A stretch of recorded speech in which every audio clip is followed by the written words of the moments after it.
The Great Blue Heron by Gary Ordog, MD. And we call this the GBH for Great Blue Heron. And here's one flying. Very elegant, beautiful bird, very large. The largest of the North American herons, I believe. Here he is profile with his neck curled up. Here he is with his wings outstretched, and as he usually flies with his neck curled up. And here's a headshot with his neck curled up. And he's approximately 5 feet tall if he stretches out and stands up. There's another headshot. Here's nests that are being built in Pitt Polder and the cottonwood trees along the dikes. Here's a hatched egg from a great blue heron. It's a blue colored egg. And here's the newly hatched chick from the great blue heron rookery. So here's a sign along the Great Blue Heron Trail. It says it stands over 1 meter in height. And it's a long-legged wader and lives in the wetlands of much of the world, including British Columbia, which is where these were filmed. Here's at Blaney Bog, BC, Canada, a great blue heron fishing for its dinner. Okay, there's about 10 great blue heron nests with some great blue herons in them, and they will build them larger over the summer, have their babies. And all of these trees here used to be full of great blue heron nests, but this is the only little section of them left. And you can see all those trees down over there. No great blue heron nests. And then there used to be trees all along here, but they've all been cut down. Unfortunately, farmland and encroachment of civilization.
I recorded these videos in the Blaney Bog of Maple Ridge, British Columbia, Canada.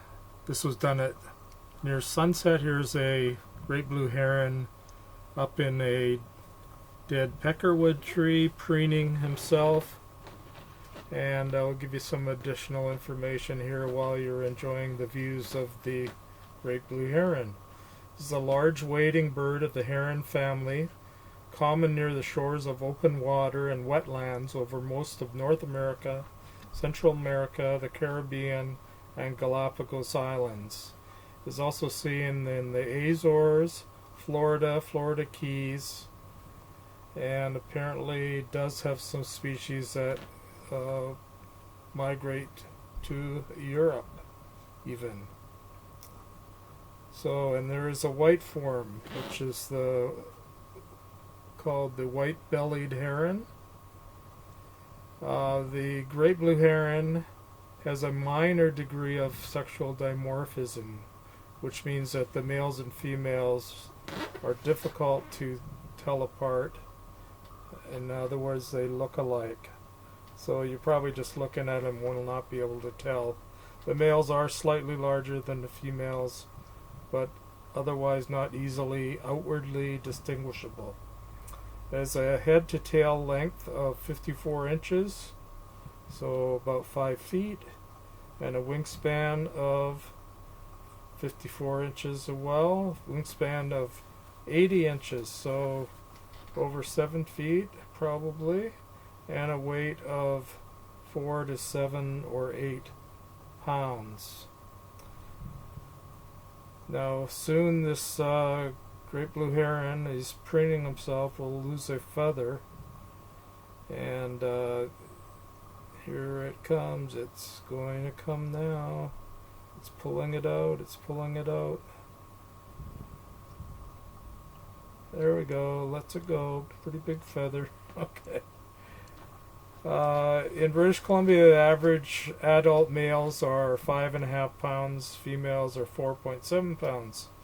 Nova Scotia and New England, the average weight is a little bit less, 4.9 pounds. Well, in Oregon, it's even less than that, 4.6 pounds. So British Columbia seems to have the largest great blue herons. They're roughly twice the size as the great egrets, and although they're taller than them, they weigh only half as much as a large Goliath heron. Okay, notable features of the great blue herons include slaty gray, slight azure blue color, flight feathers, red-brown thighs, and paired red, brown, and black stripe up the flank. The neck is rusty gray with a black and white streak down the front. The head is paler with a nearly white face and a pair of black or slate plumes running just from above the eye to the back of the head. The bill is dull yellowish, becoming orange briefly at the start of breeding season, and the lower legs are gray.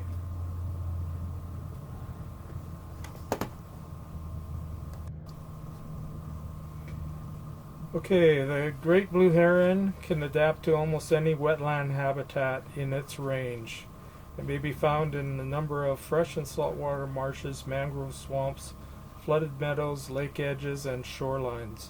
It is quite adaptable and may be seen in heavily developed areas as long as they hold bodies of fish-bearing waters. Great blue herons are occasionally seen flying over upland areas. They usually nest in trees or bushes near the water's edge, often on islands, which minimizes the potential for predation, or partially isolated spots. The ones around our area in Pitt Polder are way up in cottonwood trees, so they're at least 100 or more feet above the ground. So not likely for land-based predation anyway. It has been recorded as a vagrant in England, Greenland, Hawaii, and the Azores. The great white heron, a unique species to southern Florida, includes the great white heron national wildlife in Florida Keys.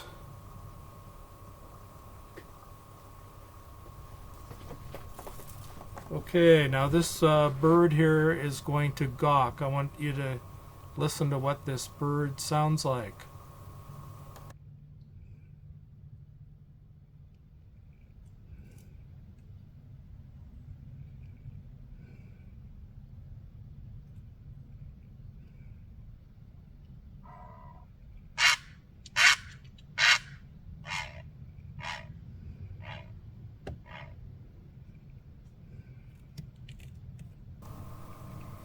Okay, that was a nice gawk from this great blue heron, and that's the most famous noise that they make, called a GAWK, G-A-W-K.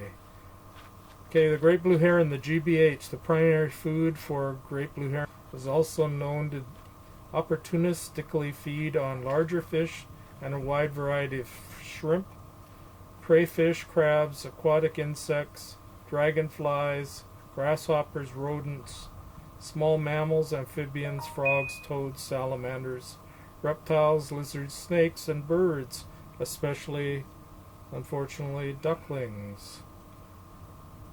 So anyway, the 98% of the diet in British Columbia is the primary prey of sticklebacks, gunnels, sculpins, and perch. Although California herons are found to live on sculpin, bass, perch, flounder, and smelt. Non-piscine prey is rarely quantitatively important, but one study in Idaho showed that 24 to 40% of the diet was made up of voles, which are small little mouse-like creatures. Herons locate their food by sight, usually swallow it whole. They've been known to choke on prey that is too large. It is generally a solitary feeder. Individuals usually forage while standing in the water, but also feed in fields or drop from the air or a perch into the water. Mice are occasionally preyed on in the upland areas far from the species' typical aquatic environments.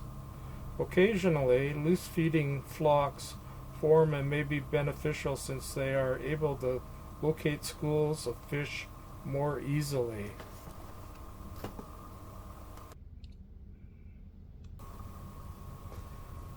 Okay, a little bit about breeding. This species, great blue heron, GBH, usually breeds in colonies. The trees for their nests are close to lakes and other wetlands. Adults generally return to the colony site from winter in December in California and Florida, the warmer areas, to March in cooler areas such as Canada. Usually the colonies include only great blue herons, but sometimes they'll allow other herons into the what they call heronry or rookery. The size of the colony may be large, ranging from 5 to 500 nests per colony, with an average around 160 nests per colony. Heron sites are usually difficult to reach on foot to protect from potential mammalian predators. Trees of any type are used when available, and as you can see in my documentary here, the tall, over 100-foot cottonwood trees are a popular source of nesting material for the great blue herons in British Columbia, Canada, especially in Maple Ridge, Pitt Polder, and the Blaney bog area. The female lays 3 to 6 pale blue eggs, which can measure 3 inches in length. And I show you a picture of one that is hatched. It is a pale blue color to go with the name, great blue heron. The egg weighs approximately 2.8 ounces. One brood is raised each year, and they're usually laid around March to April in the spring. The eggs are usually laid in 2-day intervals and incubated around 27 days and hatch asynchronously over a period of several days. The males incubate for 10.5 hours each day, while the females usually incubate for the remainder of the day and night, with eggs left without incubation for about 6 minutes of every hour. The first chick to hatch usually becomes more experienced in food handling and aggressive interactions with the siblings, so often grows more quickly than the other chicks. Both parents feed the young at the nest by regurgitating food. Parent birds have been shown to consume up to 4 times as much food when they're feeding young chicks than when laying or incubating eggs. By the time the chicks are 45 days old, the young weigh 86% of the adult's mass. After 55 days at the northern edge of Alberta and California, young herons take their first flight. They return to the nest to be fed for about another 3 weeks. Following the adults back from foraging grounds, and are likely to gradually disperse away from the original nest over the course of the ensuing winter. Young herons are not as successful at fishing as the adults, but the capture rates are about half of what the adults achieve during the first 2 months after fledging.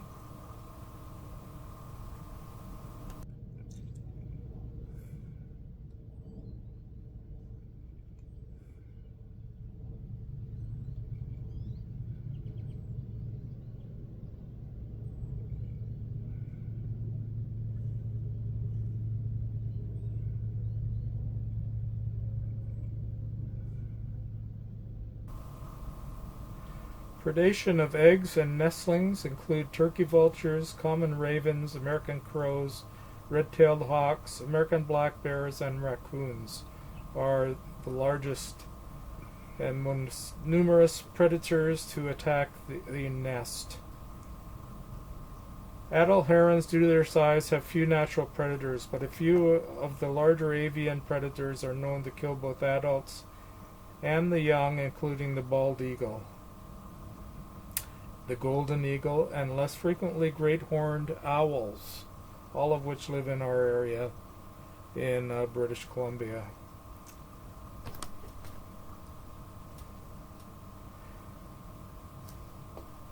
Anyway, this is the great blue heron, GBH as we affectionately call it, and these are my photographs from Pitt Polder and the Blaney bog area, which is a conservatory area where these are not allowed to be altered or interfered with or killed or hunted or whatever have you. But there are predators. I see them every day in this area. Bears are frequent. Raccoons are very frequent. And if we watch in a minute, the great blue heron will fly away. And he's getting ready. Now this is taken at sunset, with the sun setting behind me, so that's why the lighting is as it is. And here he goes, getting ready to go. There we go. We're going to see his massive wingspan here in a minute. There it is. Okay. Now here's another one sitting on a beaver dam in Pitt Polder, which is part of Pitt Meadows, British Columbia, Canada. And again, in a second you will see him spread his wings and fly away. His massive wingspan of probably about 8 feet. There he goes. Okay, here's a GBH lawn statue which I happen to admire, located in the area. Now the Blue Heron Trail is a 12-mile part of the Great Canada Trail and the Blue Heron Loop Trail in Pitt Polder, British Columbia, Canada.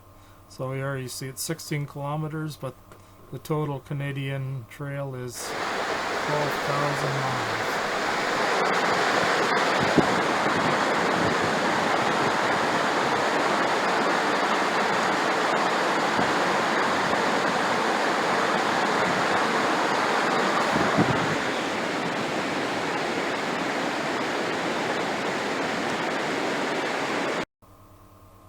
Okay, thank you for your kind support over the years in many different ways, especially as my role as a physician. And here are some of the awards and certificates I have been given. Okay, please subscribe to my free channel by pressing on the caricature below. And again, I appreciate your support. And I am still trying to save lives, so do have a good one.